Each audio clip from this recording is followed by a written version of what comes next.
Olá, meu povo, bom dia, boa tarde, boa noite. Então, estamos aqui para mais um vídeo, né? E hoje o assunto desse vídeo ele fala a respeito da Trindade, né? De que forma o Espírito Santo ele atua nessa Trindade, nesse sistema perfeito que se chama Deus. Então, para que a gente possa entender melhor, né, a pessoa do Espírito Santo, a gente precisa compreender o que é Trindade, né? Porque a Bíblia, ela fala da existência de apenas um Deus. Mas esse mesmo Deus, ele se desdobra em três personalidades diferentes, três pessoas distintas, mas compondo uma unidade perfeita, uma unidade completa. Três sendo um e um sendo três. Né? Então a gente tem aqui essas três personalidades, que seria Deus Pai, Deus Criador, Deus Filho, Deus Salvador, Deus Espírito e o Deus Consolador. Então são essas três personalidades que formam esse sistema de Deus, essa divindade perfeita. E existe essa perfeita união, essa essência, né? Mas em diferentes atuações, essa mesma essência atuando de diferentes formas ali dentro da existência do próprio Deus. Então, existe um fenômeno na teologia que a gente chama de revelação progressiva de Deus, ou seja, Deus ele vai se revelando de forma gradual, de forma contínua e constante, mas aos poucos. Deus ele vai primeiro se revelando, né, conforme a nossa compreensão humana de história, dentro da nossa história da humanidade. Então Deus vai se revelando a nós, tanto no macro, dentro da história geral, como também no micro, na nossa própria experiência com Deus. Então Deus ele vai se revelando amoroso, ele vai se revelando perdoador, aí a pouco ele vai dando instruções de como a gente deve viver, vai nos ensinando o caminho que a gente deve percorrer. Então, essa revelação aos poucos a gente chama de revelação progressiva de Deus. Primeiramente é revelado Deus Pai, o Deus Criador, Deus que fez todas as coisas. Então, logo em seguida, não tão logo em seguida, mas em seguida da revelação desse Deus Pai, nós temos o Deus Filho, que é Jesus, e ele então ele entra na história como um ser humano comum. Então ele entra na história revelando-se o Deus Filho. E aí ele passa por todo o processo aqui na Terra. E então, após a crucificação, ressurreição de Cristo, então é introduzida a terceira pessoa da Trindade, que é o Deus Espírito, o Deus Consolador, que necessariamente é esse Deus que habita dentro de nós. É esse Espírito que, a partir da nossa conversão, quando a gente compreende o sacrifício de Cristo por nós, então esse Espírito Santo, ele passa a habitar no nosso coração, né? E isso não quer dizer que houve a atuação de Jesus, ela é mais importante do que a atuação de Cristo, a atuação de Deus. Não, elas são complementares. Uma vai ajudando a que a gente possa compreender um pouquinho mais a respeito dessa divindade, desse Deus que a gente adora.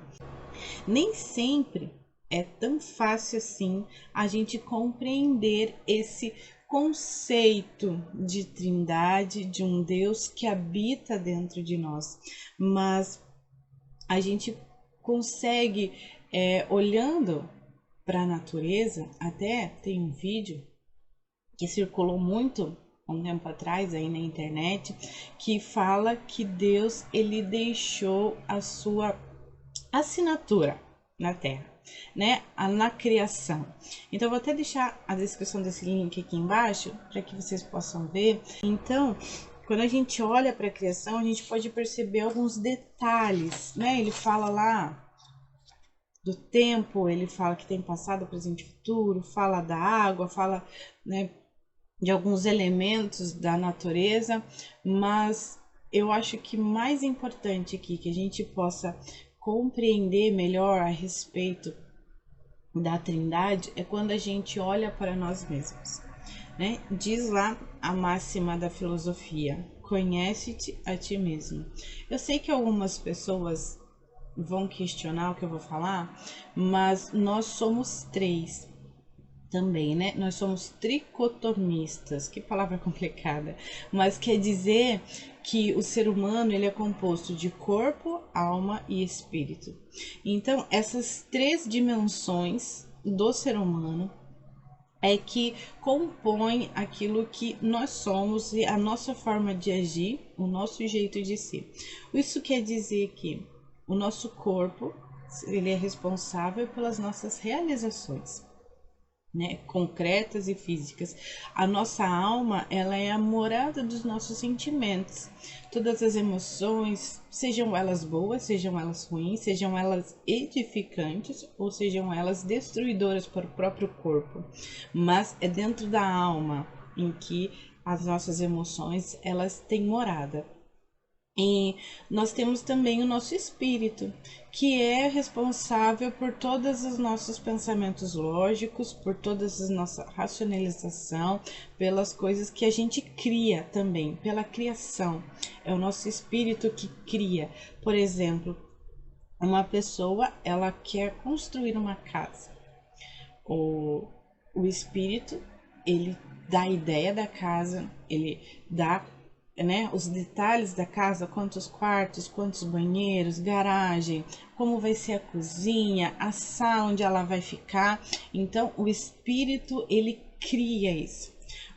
A alma, ela gera um sentimento. Nossa, vai ser muito bom, vai ser legal, as pessoas vão gostar, quem for morar nessa casa vai ter um momento de aconchego, vai ter um momento de carinho familiar. Então, a alma, ela cria esse sentimento bom, essa alegria, essa realização. Esse sentimento de realização pessoal, ele vem da alma. Já é o corpo quem realiza. A mente, né, o espírito e a alma só idealizam, só sonham, mas o corpo é quem realiza verdadeiramente a construção dessa casa.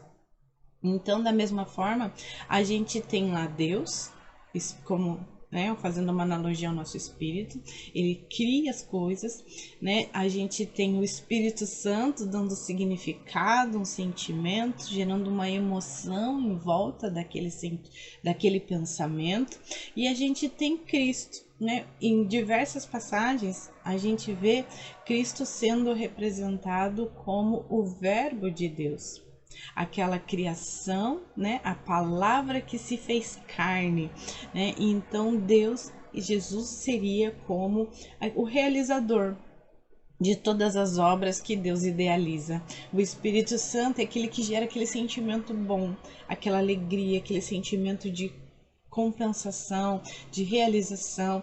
Então, a gente, como ser humano, a gente também tem essa constituição trina, né? Então, quando a gente pensa em Deus Trino, a gente pode olhar para dentro de nós e não perde unidade, mas é um trio, né, que trabalha para o bem-estar do corpo.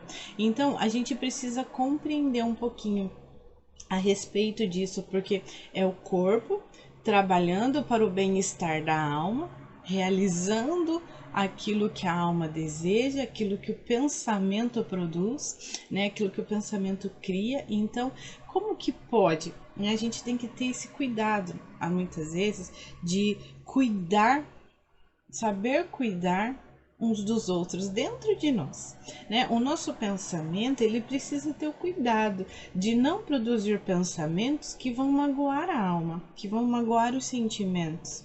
E da mesma forma, o corpo, ele precisa trabalhar para o bem-estar de todo o sistema, porque de que adianta um espírito pensante, criador, uma alma que realiza sonhos e desejos e que dá sentido a esses pensamentos, e um corpo preguiçoso, que não realiza nada, que tem preguiça, que não quer trabalhar, que não quer se levantar para realizar, será uma pessoa frustrada. E isso vai gerar doença para a alma, doença para o corpo.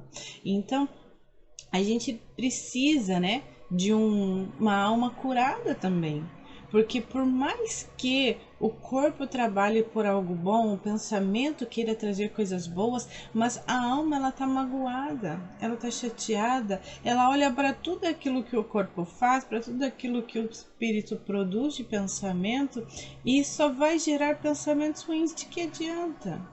De que adianta isso aqui? Isso aqui não serve para nada. Isso aqui não é bom. Isso aqui não vai ser legal. Uma alma pessimista, machucada. Então, a gente tem que trabalhar para o cuidado desse sistema que nós somos. E também quando a gente trabalha esse sistema que nós somos, a gente vai abençoar a vida de outras pessoas também. E a gente vai cuidar desse sistema para que o nosso sistema abençoe a vida e o sistema de outras pessoas. Então, quando a gente pensa em Trindade, não é tão complicado assim como algumas pessoas querem sugerir, né? A gente sabe que a gente é três, a gente sabe como funciona essa questão da Trindade, porque a gente tem essa experiência. Então, Deus colocou isso dentro de nós para que a gente pudesse compreendê-lo melhor. E assim é a vida com Deus. Quanto mais a gente se conhece, mais a gente conhece de Deus. Quanto mais a gente se cuida, mais a gente abençoa as pessoas à nossa volta e a gente consegue fazer a vontade de Deus. Eu espero que tenha gostado desse vídeo. Que Deus te abençoe. Espero que tenha gostado. Dá o seu like, seu joinha e a gente se vê no próximo.